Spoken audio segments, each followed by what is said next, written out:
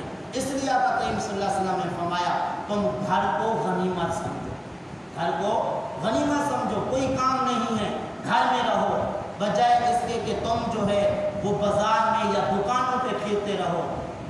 بازار جو ہے زمین کا بدترین ٹکڑا ہے، لیکن اللہ کی مسجد زمین کا بہترین ٹکڑا ہے۔ لیکن دیکھیے ہمارا حال کہ بازار میں رہیں تو وہاں پہ ہمیں وقت کی قدر محسوس نہیں ہوتی، چاہے سارا دن وہاں پہ رہیں کوئی مسئلہ نہیں ہے۔ مسجد میں آ جائیں، مسجد میں تو دل نہیں لگتا ہے، بلکہ اگر 1 منٹ نماز جماعت لیٹ ہو جائے فوری طور پہ سب کا ہاتھ جو ہے وہ سر پہ ہوتا ہے، یہ جی 1 منٹ لیٹ ہو گیا، مولوی صاحب لیٹ ہو گئے، یہ کیا ہو گیا، وہ ہو گیا جناب۔ حالانکہ مسجد اللہ کا گھر جو بہترین زمین کا ٹکڑا، آقا کریم صلی اللہ علیہ وسلم نے فرمایا مومن مسجد میں اس طرح ہے جس طرح مچھلی پانی کے اندر ہوتی ہے، جس طرح مچھلی کو پانی کے اندر سکون نصیب ہوتا ہے، باہر اس کو چین نہیں آتا، اسی طرح مومن کو مسجد کے اندر چین نصیب ہوتا ہے۔ تو اس طرح ہمارے اندر کیا کیفیت ہوتی ہے وہ ہم اچھی طرح جانتے ہیں۔ تو بہرحال اللہ نے فرمایا میری زمین وسیع ہے، جہاں پہ گناہوں کے اندر بندہ مبتلا ہو اس جگہ کو چھوڑ جائے۔ اسی طرح بڑے لوگ ہوتے ہیں ان کی صحبت اختیار نہ کرے، اس طرح خود بھی ذلیل و رسوا ہوگا اور اس طرح دوسروں کو بھی کرے گا۔ تو اس لیے فرمایا زمین جو ہے اللہ کی وسیع ہے۔ انما یوفی الصابرون اجرهم بغیر حساب، جو صبر کرنے والے لوگ ہیں، دکھ تکلیف مصیبت کے اندر ان کو مبتلا کیا ہوتا ہے، تو اگر ان مصیبتوں دکھوں پر صبر کرتے رہتے ہیں، اللہ فرماتا ہے بغیر حساب کے ان کو میں اجر و ثواب عطا فرماؤں گا۔ اور یہ جو ہمارے ہاں کوئی مصیبت کوئی دکھ تکلیف آ جاتی ہے تو ہم اپنے ہاتھ ملتے ہیں، نہ جانے کیا کیا زبان سے الفاظ بول جاتے ہیں، لیکن اگر جس دکھ تکلیف پر صبر کریں گے تو اس صبر کا اجر کیا ملے گا بغیر حساب کے۔ حضرت علی رضی اللہ تعالیٰ عنہ فرماتے ہیں اور نیکیوں کے کرنے والوں کو تو توڑ توڑ کے نیکیاں کا ثواب ملے گا، لیکن جو صبر کرنے والے ہیں ان کے لیے کوئی میزان نہیں لگے گا، ان کو بغیر تولے جو ہے وہ ثواب دیا جائے گا۔ سبحان اللہ۔ اور یہ بھی یاد رکھیے کہ سب سے زیادہ جو مصیبتیں اور دکھ جی تکلیفیں آئی ہیں وہ انبیاء علیہ السلام کو، اس لیے آقا کریم صلی اللہ علیہ وسلم سے پوچھا گیا سب سے زیادہ مصیبتیں کس پر آتی ہیں؟ آقا کریم صلی اللہ علیہ وسلم نے فرمایا انبیاء علیہ السلام پر، پھر انبیاء علیہ السلام کے جو زیادہ قریب ہوتے ہیں، پھر ان کے جو زیادہ قریب ہوتے ہیں۔ فرمایا نتیجے کے طور پہ کہ دین پہ جتنا کوئی زیادہ سخت ہوتا ہے اتنا اس کو زیادہ مصیبت آتی ہے۔ تو کوئی دیندار ہوگا، نمازی پرہیزگار ہوگا، کوشش کرے گا میرے سے کسی قسم کی کوتاہی نہ ہو، دین کی خدمت ہو جائے، تو اس طرح اس پہ کئی مصیبتیں آئیں گی۔ کوئی بہتان لگانا شروع کر دے گا، مثلا کہ کسی نے مدرسہ بنا لیا، مسجد بنا لی، حالانکہ باقی کاروبار لوگ اپنا ذاتی کرتے رہیں، مکان بناتے رہیں، پلاٹ لیتے رہیں، کوئی یہ نہیں کہتا کہ اس کے پاس پیسہ کہاں سے آیا، لیکن دین کا کام کرنے والوں کے لیے لوگ زبان درازی کرتے ہیں کہ یہ جی مدرسہ کہاں سے بن گیا، مسجد کہاں سے بن گئی، اتنا کچھ کہاں سے آ گیا۔ تو اس طرح یہ جو دکھ تکلیفیں ہوتی ہیں، بہتان بازیاں دینداروں پر لگتی ہیں، یہ ساری اس لیے کہ وہ دین کے اوپر سخت ہوتے ہیں، دین کے کاموں کے اندر وہ کوشش کرتے ہیں ہمارا وقت دین کے کاموں کے اندر گزر جائے۔ تو اس لیے یہ طرح طرح کی مصیبتیں دکھ، کبھی ان کے بارے میں جھوٹ بولا جاتا ہے، کبھی ان دینداروں کے اوپر بہتان لگایا جاتا ہے۔ تو اس طرح اللہ فرماتا ہے کوئی بات نہیں